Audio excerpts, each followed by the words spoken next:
Hello viewers, welcome to Learn Computer Tech Easy channel. இந்த வீடியோவில் நம்ம என்ன பார்க்க போகிறோன்னா functions in C++, user defined functions in C++.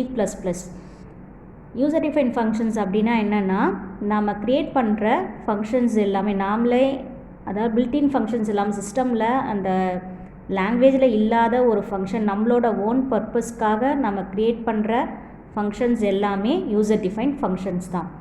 ஏன் ஃபங்க்ஷன்ஸ் க்ரியேட் பண்ணணும் அப்படின்னு பார்த்தீங்கன்னா, இப்போது நம்ம நிறைய ப்ரோக்ராம்ஸில் ஒரே ஸ்டேட்மெண்ட், அதாவது பர்டிகுலராக பார்த்திங்கன்னா மேத்தமெட்டிக்கல் ஸ்டேட்மெண்ட்ஸ், ஏதாவது கேல்குலேஷன் ஸ்டேட்மெண்ட்ஸை வந்து திருப்பி திருப்பி எழுதுகிற மாதிரி வரும்.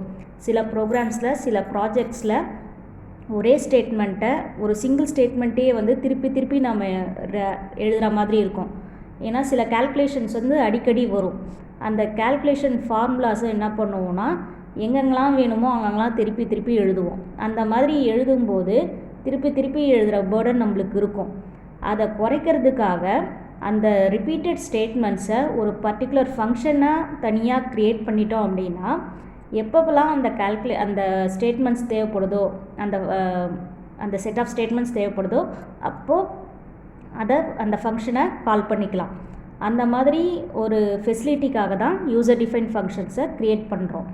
இப்போ யூசர் டிஃபைன் ஃபங்க்ஷன்ஸில் C++ல் பார்த்திங்கன்னா என்னென்ன டைப்பில் வருதுன்னு பார்த்திங்கன்னா, passing no values and returning no values and passing parameters and returning parameters and passing reference variables, pass by reference. One is pass by no value and pass by value and pass by reference.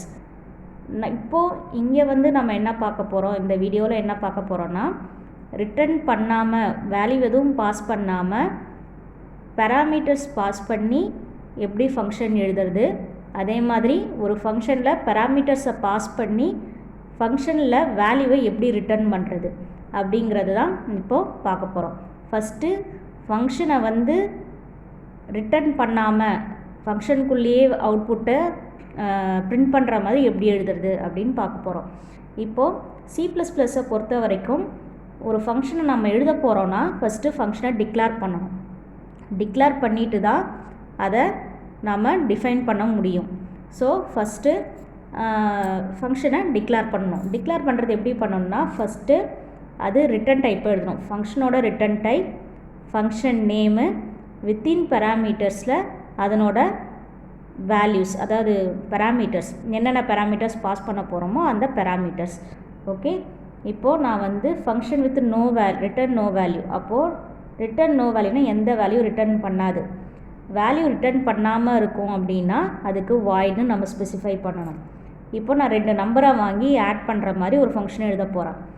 அதனால் ஆடுன்னு ஒரு function name கொடுத்துட்றேன். இப்போது நான் 2 parameters வாங்கி இந்த ஃபங்க்ஷனுக்குள்ளே pass பண்ண போகிறேன். அது ரெண்டுமே இன்டிஜர் வேரியபிள்ஸ். ஸோ இன்டிஜர்னு நான் போடுறேன். ஃபங்க்ஷனை டிக்ளேர் பண்ணுற இடத்துல நாம் வெறும் டேட்டா டைப்பை போட்டால் மட்டும் போதும், பேராமீட்டர் போட தேவையில்லை டிக்ளரேஷனில். அடுத்தது void main.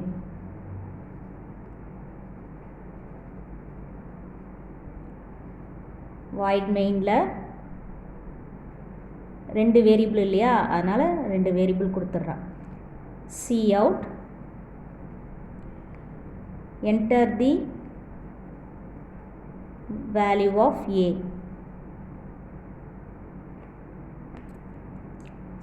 in a, cout, enter the value of b, in b. இப்போது நான் 2 வேல்யூவை வாங்கிட்டேன். இப்போ இந்த 2 வேல்யூவை இந்த ஆடுங்கிற ஃபங்க்ஷனுக்குள்ளே பாஸ் பண்ண போகிறேன். இப்போது நான் வாய்டுன்னு கொடுத்துருக்கிறதுனால இந்த ஃபங்க்ஷனுக்கு நம்மளுக்கு எக்ஸ்ட்ரா பேராமீட்டர் தேவையில்லை. ஏன்னா இது ஃபங்க்ஷன் வந்து வேல்யூ வந்து ரிட்டர்ன் பண்ண போகிறதில்ல.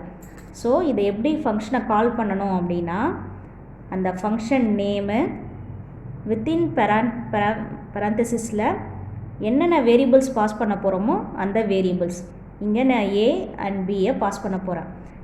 இங்கே நீங்கள் ஃபங்க்ஷனை கால் பண்ணும்போது இங்கே எத்தனை நம்பர் ஆஃப் பேராமீட்டர்ஸ் இருக்கோ அதே நம்பர் ஆஃப் பேராமீட்டர்ஸ் ஓட டேட்டா டைப் இங்கே இருக்கணும். இங்கே 2 பேராமீட்டர் கொடுத்துருக்கேன், இந்த 2 பேராமீட்டரோட டேட்டா டைப் இங்கே இருக்கணும். இங்கே ஒன்று இருக்கக்கூடாது, அதை கரெக்டாக பார்த்துக்கணும். இப்போ நான் ஃபங்க்ஷனை கால் பண்ணிட்டேன், க்ளோஸ் பண்ணிட்டேன். இப்போ இந்த ஃபங்க்ஷன் கால் பண்ணியிருக்கோம் இல்லையா, இதை நம்ம டிஃபைன் பண்ணணும். இதுக்கு பேர் காலிங் ஃபங்க்ஷன். காலிங் ஃபங்க்ஷனில் இந்த 2 பெராமீட்டருக்கு பேர் ஆக்சுவல் பெராமீட்டர். அடுத்து நான் இப்போ ஃபங்க்ஷனை டிஃபைன் பண்ண போகிறேன்.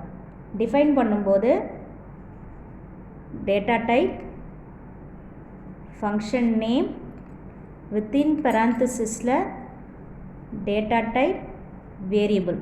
இங்கே நான் எக்ஸ்ன்னு வச்சுக்கிறேன், x and y, int x and y. இந்த ஃபங்க்ஷனுக்கு பேர், இந்த ஃபங்க்ஷன் டெஃபினிஷன் இதுக்கு பேர் கால்டு ஃபங்க்ஷன். டிஃபைன் பண்ணுற ஃபங்க்ஷனுக்கு பேர், ஆக்சுவல் ஃபங்க்ஷனுக்கு பேர் ஃபங்க்ஷன் டெஃபினிஷன். இந்த ஃபங்க்ஷன் நேமுக்கு உள்ள, அதாவது பெராந்தசிஸ்க்குள்ளே இருக்கிற வேரியபிள்ஸுக்கு பேர் formal parameters or dummy variables. இது இதுக்கான டூப்ளிகேஷன் தான் இது. பாஸ் பை வேல்யூவில் வெறும் வேரியபிள் மட்டும்தான் பாஸ் ஆகும், மெமரிஸ் எதுவும் பாஸ் ஆகாது. இதுக்கு தனி மெமரி வேரியபிள்ஸ் இருக்கும், அதாவது தனி மெமரி ஸ்பேஸ் இருக்கும், இதுக்கு தனி மெமரி ஸ்பேஸ் இருக்கும். இதில் இருக்கிற வேல்யூ மட்டும்தான் இங்கே பாஸ் ஆகும். ஸோ இப்போ பாஸ் பண்ணிட்டேன். இப்போ இந்த 2 வேரியபிளில் என்ன வேல்யூ கொடுக்குறோமோ அது இருக்கும். இப்போ இதை டிஃபைன் பண்ண போகிறேன். இப்போ இந்த 2 வேரியபிளை ஆட் பண்ணி ஸ்டோர் பண்ண போகிறேன். அதுக்காக ஒரு வேரியபிள், இந்த 2 வேரியபிளை ஆட் பண்ணி ஒரு வேரியபிளை ஸ்டோர் பண்ணணும். அதுக்காக இசட்னு வச்சுக்கிறேன். இப்போது Z is equal to X plus Y. See out the sum is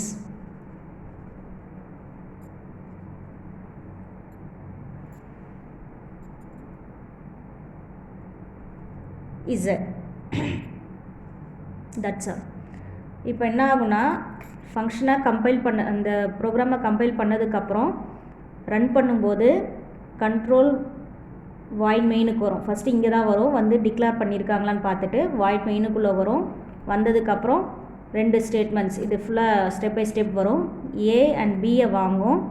அப்புறம் இந்த காலுக்கு வரும்போது இந்த 2 வேரியபிளும் இங்கே சப்ஸ்டியூட் பண்ணிடும். இந்த 2 வேல்யூஸையும் நம்ம என்னென்ன வேல்யூ வாங்குறோமோ ஏக்கும் பிக்கும் அதை இங்கே சப்ஸ்டியூட் பண்ணிவிட்டு இந்த ஸ்டேட்மெண்ட் வந்தவுடனே கண்ட்ரோல் நேராக ஃபங்க்ஷன் டெஃபினிஷனுக்கு வந்துடும். இங்கே வந்த உடனே ஏ அண்ட் பியில் என்னென்ன வேல்யூ கொடுக்குறோமோ அதெல்லாம் இங்கே ஸ்டோர் ஆகிடும், எக்ஸ்லேயும் ஒய்லையும். ஏல என்ன வேல்யூ கொடுக்குறோமோ அது எக்ஸ்லேயும், பியில் என்ன வேல்யூ கொடுக்குறோமோ அது ஒய்லேயும் ஸ்டோர் ஆகும். ஸ்டோர் ஆனதுக்கப்புறம் இது 2த்தையும் ஆட் பண்ணி இசட்டில் சப்ஸ்டியூட் பண்ணணும். இந்த 2 வேல்யூ ஆட் பண்ணி இசட்டில் சப்ஸ்டியூட் பண்ணணும். நம்ம சி அவுட்னு கொடுத்து இசட்டை நம்ம பிரிண்ட் பண்ணனா இந்த 2த்தையும் ஆட் பண்ண வேல்யூ இசட்டில் ஸ்டோர் ஆகிருக்கும். அதை பிரிண்ட் பண்ணனா அந்த வேல்யூ பிரிண்ட் ஆகிடும். இப்படி தான் ஃபங்க்ஷன் ரிட்டர்ன் பண்ணாமல், ஃபங்க்ஷன் வேல்யூ ரிட்டர்ன் பண்ணாமல் எப்படி எழுதுனா இப்படி தான் எழுதணும். இந்த இடத்துல இங்கே control z is equal to X plus ஒய்னு நம்ம போட்டதுக்கப்புறம் சி அவுட்டில் z பிரிண்ட் ஆனதுக்கப்புறம் இங்கேருந்து எந்த வேல்யூமே இங்கே ரிட்டர்ன் ஆகாது. இந்த ஃபங்க்ஷன் முடிஞ்ச உடனே கண்ட்ரோல் மட்டும் இங்கே போகும். போயிட்டு இந்த ஃபங்க்ஷன் கால் இருக்கு இல்லையா, இந்த ஃபங்க்ஷன் காலுக்கு அடுத்து ஏதாவது ஸ்டேட்மெண்ட் இருந்ததுன்னா அதை எக்ஸிக்யூட் பண்ணிவிட்டு வெளியில் வந்துடும். இப்படி தான் ஃபங்க்ஷன் ஒர்க் ஆகும். இப்போது இது function by returning no value. இதுவே ரிட்டர்ன் பண்ணுச்சுன்னா எப்படி பண்ணோம் அப்படின்னு பார்த்தீங்கன்னா, இந்த வாய்டுங்கிற இடத்துல என்ன வேல்யூ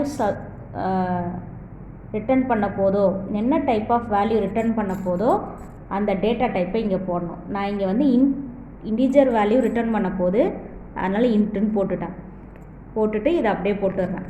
இப்போது ரிட்டர்ன் பண்ணும் இல்லை, இந்த ஃபங்க்ஷன் ரிட்டர்ன் பண்ண போதும் இல்லையா, ரிட்டர்ன் பண்ண வேல்யூவை ஸ்டோர் பண்ணணும். ஸ்டோர் பண்ணுறதுக்கு ஒரு வேரியபிள் வேணும். அதுக்காக நான் சம்முன்னு வச்சுக்கிறேன்.